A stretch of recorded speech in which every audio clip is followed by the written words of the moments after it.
Hello, A4 മീഡിയയിലേക്ക് ഏവർക്കും സ്വാഗതം. ഉജ്ജ്വല ശബ്ദദാർഢ്യൻ, ഉല്ലേഖ ഗായകൻ എന്നിങ്ങനെ വിശേഷിപ്പിക്കപ്പെടുന്ന മലയാളത്തിൻ്റെ കവിയാണ് ഉള്ളൂർ എസ് പരമേശ്വരയ്യർ. ഉഗ്രപ്രതാപിയായ അധ്യാപകനായിരുന്നു രാമക്കുറുപ്പ് മാഷ്. മാഷെ കാണുന്നത് തന്നെ കുട്ടികൾക്ക് പേടിയായിരുന്നു.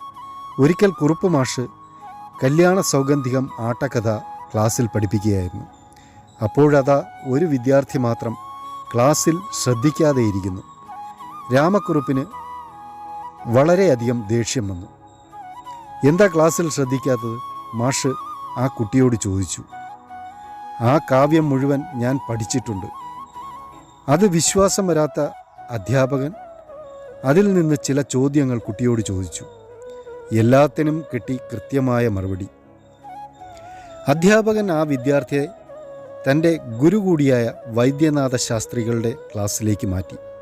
ആ വിദ്യാർത്ഥി ആരാണെന്നല്ലേ? പിൽക്കാലത്ത് മഹാകവിയായി മാറിയ ഉള്ളൂർ എസ് പരമേശ്വരയ്യർ. 1877 ജൂൺ 6 തിരുവനന്തപുരം പരമേശ്വരൻ എന്ന സാംബശിവൻ ജനിച്ചത്. പിതാവ് സുബ്രഹ്മണ്യയ്യർ, മാതാവ് ഭഗവതി അമ്മാൾ. പുത്രനെ പഠിപ്പിച്ച് മഹാപണ്ഡിതനാക്കി തീർക്കണമെന്നായിരുന്നു പിതാവിൻ്റെ ആഗ്രഹം. അസാമാന്യമായ ബുദ്ധിശക്തിയും ഭാവനയുമുള്ള കുട്ടിയായിരുന്നു പരമേശ്വരൻ. അച്ഛനായിരുന്നു പരമേശ്വരൻ്റെ ആദ്യ ഗുരു. പിന്നീട് കളർകോട് ചക്രപാണി വാര്യർ, ലക്ഷ്മീപുരത്തെ രാമവർമ്മ തമ്പുരാൻ എന്നിവരുടെ കീഴിലായി പഠനം. ലക്ഷ്മീപുരം കൊട്ടാരത്തിൽ വിദ്യാഭ്യാസം നടത്തിക്കൊണ്ടിരുന്ന കാലത്താണ് മഹത്തായ വൈജ്ഞാനിക ഗ്രന്ഥങ്ങളുമായി ഇടപഴകാൻ പരമേശ്വരന് അവസരം ലഭിച്ചത്.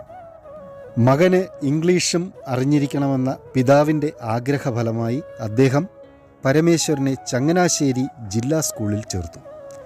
പരമേശ്വരൻ്റെ ബുദ്ധിശക്തി കണ്ടറിഞ്ഞ സ്കൂൾ അധികാരികൾ ഇരട്ട ക്ലാസ് കയറ്റം നൽകുകയുണ്ടായി. അങ്ങനെയിരിക്കെ സുബ്രഹ്മണ്യ അയ്യർ അന്തരിച്ചു. കുടുംബഭാരം പരമേശ്വരൻ്റെ ചുമലിലായി. അവർ ഉള്ളൂരിലുള്ള തറവാട്ടിലേക്ക് താമസം മാറ്റി. അവിടെ വച്ചാണ് പരമേശ്വരൻ്റെ അനിയത്തിയുടെ മരണം. 2 മരണങ്ങളും പരമേശ്വരനെ അക്ഷരാർത്ഥത്തിൽ ആകെ ഉലച്ചു കളഞ്ഞു.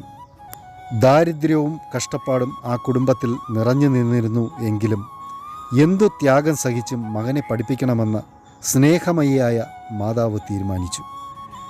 നടന്ന് സ്കൂളിൽ പോയും തെരുവ് വിളക്കിൻ്റെ നേർത്ത വെളിച്ചത്തിലിരുന്ന് വായിച്ചും വിശപ്പിനെ അവഗണിച്ചും സ്ഥിരോത്സാഹിയായ ആ ബാലൻ വിദ്യാഭ്യാസം തുടർന്നു. 1893 ഉയർന്ന മാർക്കോടെ പരമേശ്വരൻ മെട്രിക്കുലേഷൻ പാസ്സായി. തുടർ പഠനത്തിന് ചേർന്ന പരമേശ്വരന് വളരെ ബുദ്ധിമുട്ടിയാണ് അമ്മ പഠിത്തത്തിന് ആവശ്യമായ പണമുണ്ടാക്കി കൊടുത്തത്. ഈ കാലത്താണ് പരമേശ്വരൻ എന്ന കവി ജനിക്കുന്നത്. അദ്ദേഹം ഇംഗ്ലീഷിലും മലയാളത്തിലും കവിതകൾ രചിക്കാൻ ആരംഭിച്ചു. പരമേശ്വരൻ്റെ അസാധാരണമായ പ്രതിഭ കണ്ട് അധ്യാപകർ പോലും അദ്ദേഹത്തെ കവിശാസ്ത്രി എന്നൊക്കെയാണ് വിളിച്ചിരുന്നത്. അദ്ദേഹം 1897 BA-ക്ക് ചേരുകയും BA പൂർത്തിയാക്കുകയും ചെയ്തു. ഉള്ളൂരിന് തിരുവനന്തപുരം ഫോർട്ട് ഹൈസ്കൂളിൽ അധ്യാപകനായി താൽക്കാലിക നിയമനം ലഭിച്ചു. പിന്നീട് തിരുവിതാംകൂർ സർക്കാർ ജോലി ലഭിക്കുകയും ചെയ്തു. ഇക്കാലത്താണ് അദ്ദേഹം പ്രൈവറ്റായി MA BL പരീക്ഷകൾ പാസ്സായത്. ഔദ്യോഗിക ജീവിതത്തിലും സാഹിത്യത്തിലും അദ്ദേഹം ഒരുപോലെ ഉയർന്നു. ഉദ്യോഗത്തോടൊപ്പം തന്നെ സാഹിത്യ പ്രവർത്തനങ്ങൾക്കായും അദ്ദേഹം സമയം കണ്ടെത്തി. അക്കാലത്ത് ഭാഷാഭൂഷണി, മലയാള മനോരമ തുടങ്ങിയ പ്രസിദ്ധീകരണങ്ങളിൽ അദ്ദേഹത്തിൻ്റെ കവിതകളും ലേഖനങ്ങളും പ്രസിദ്ധീകരിച്ചു. സാഹിത്യകാരന്മാരുടെ ആചാര്യനായിരുന്ന കേരളവർമ്മ വലിയ കോയി തമ്പുരാനും ഉള്ളൂരും തമ്മിലുള്ള അടുത്ത ബന്ധം ഉള്ളൂരിനെ വളരെയധികം സ്വാധീനിച്ചു. തമ്പുരാൻ്റെ മയൂഖ സന്ദേശം എന്ന കൃതി ഇംഗ്ലീഷിലേക്ക് തർജ്ജിമ ചെയ്ത് ഉള്ളൂരാണ്. അതുപോലെ തന്നെ തൻ്റെ സുഹൃത്തുക്കളായ പന്തളം കേരളവർമ്മ, കുണ്ടൂർ നാരായണമേനോൻ, ഒടുവിൽ കുഞ്ഞികൃഷ്ണമേനോൻ എന്നിവരുമായി ചേർന്ന് പല കവിതകളും രചിക്കുകയുണ്ടായി. അക്കാലത്ത് പച്ച മലയാളത്തിൽ രചിച്ച ഒരു നേർച്ച എന്ന ഖണ്ഡകാവ്യം പരക്കെ പ്രശംസ നേടി.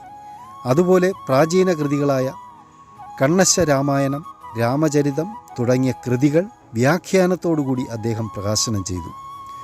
ഉമാകേരളം എന്ന മഹാകാവ്യത്തിൻ്റെ രചനയോടെയാണ് ഉള്ളൂർ എസ് പരമേശ്വരയ്യർ മഹാകവി ഉള്ളൂരായി തീർന്നത്. മലയാളത്തിൻ്റെ മഹാകാവ്യങ്ങളിൽ ഉമാകേരളത്തിന് പ്രമുഖ സ്ഥാനമാണുള്ളത്. തിരുവിതാംകൂർ ചരിത്രത്തിലെ ചില സംഭവങ്ങളാണ് ഉമാകേരളത്തിൽ പ്രതിപാദിക്കപ്പെട്ടിട്ടുള്ളത്. ഉള്ളൂർ കവിതകളിൽ ഏറ്റവും മികച്ചതെന്ന് വാഴ്ത്തപ്പെടുന്നത് കർണഭൂഷണം എന്ന ഖണ്ഡകാവ്യമാണ്.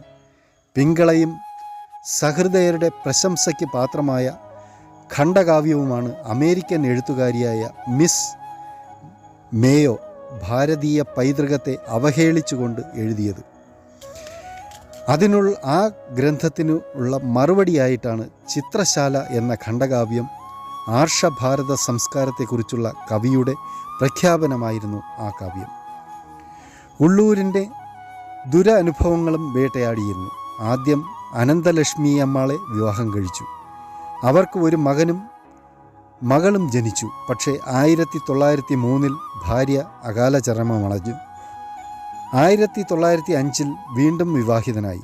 താമസിയാതെ മരണം അവരെയും തട്ടിയെടുത്തു. ഞാൻ ഇന്നലെ വരെ ബ്രാഹ്മണനായിരുന്നു, ഇന്നു മുതൽ മനുഷ്യനായി. ഉള്ളൂരിന് മറ്റു ബ്രാഹ്മണർ ജാതിഭ്രഷ്ട് കൽപ്പിച്ചപ്പോൾ അദ്ദേഹത്തിൻ്റെ പ്രതികരണമായിരുന്നു ഇത്. ക്ഷേത്രപ്രവേശന വിളംബരം വന്നപ്പോൾ അതിനെ അനുകൂലിച്ചതിനായിരുന്നു ഭ്രഷ്ട്. 1937 ഉള്ളൂരിൻ്റെ ഷഷ്ടിപൂർത്തി തിരുവനന്തപുരത്ത് വെച്ച് കൊണ്ടാടി. ആ സ്വീകരണത്തിന് മറുപടിയായി പറഞ്ഞ വാചകത്തിൽ അദ്ദേഹത്തിൻ്റെ ജീവിത വീക്ഷണം അടങ്ങിയിരുന്നു. ഞാൻ ചെയ്തത് മണൽത്തരി ചെയ്യണമെന്ന് ആഗ്രഹിച്ചത് മഹോദധി. മലയാളം, തമിഴ്, സംസ്കൃതം, ഇംഗ്ലീഷ് തുടങ്ങിയ ഭാഷകളിൽ അദ്ദേഹത്തിന് പാണ്ഡിത്യമുണ്ടായിരുന്നു. ജീവചരിത്രം, ഗവേഷണം, നിരൂപണം, കവിത എന്നീ ശാഖകളിൽ അദ്ദേഹം ശ്രദ്ധേയമായ രചനകൾ കാഴ്ചവെച്ചു. അനേകം ബഹുമതികളും സംസ്ഥാന അവാർഡുകളും ഉള്ളൂരിനെ തേടി വന്നു. കൊച്ചി മഹാരാജാവ് കവിതിലകൻ ബഹുമതിയും തിരുവിതാംകൂർ മഹാരാജാവ് കവി പട്ടവും ബ്രിട്ടീഷ് ഗവൺമെൻറ് റാവു ബഹദൂർ പട്ടവും അദ്ദേഹത്തിന് നൽകി. കാശി വിദ്യാപീഠത്തിൻ്റെ സാഹിത്യഭൂഷൺ ബഹുമതിയും ഉള്ളൂരിന് ലഭിച്ചു. സാഹിത്യ ചരിത്രത്തിൻ്റെ രചന പൂർത്തിയാക്കിയ ശേഷം 1944 ജൂൺ 15 ഉള്ളൂർ അന്തരിച്ചു. ഇത്തരം വിജ്ഞാനപ്രദമായ വീഡിയോകൾ കാണുന്നതിലേക്ക് ഈ ചാനൽ ലൈക്ക് ചെയ്യുക, ഷെയർ ചെയ്യുക, സബ്സ്ക്രൈബ് ചെയ്യുക. നന്ദി, നമസ്കാരം.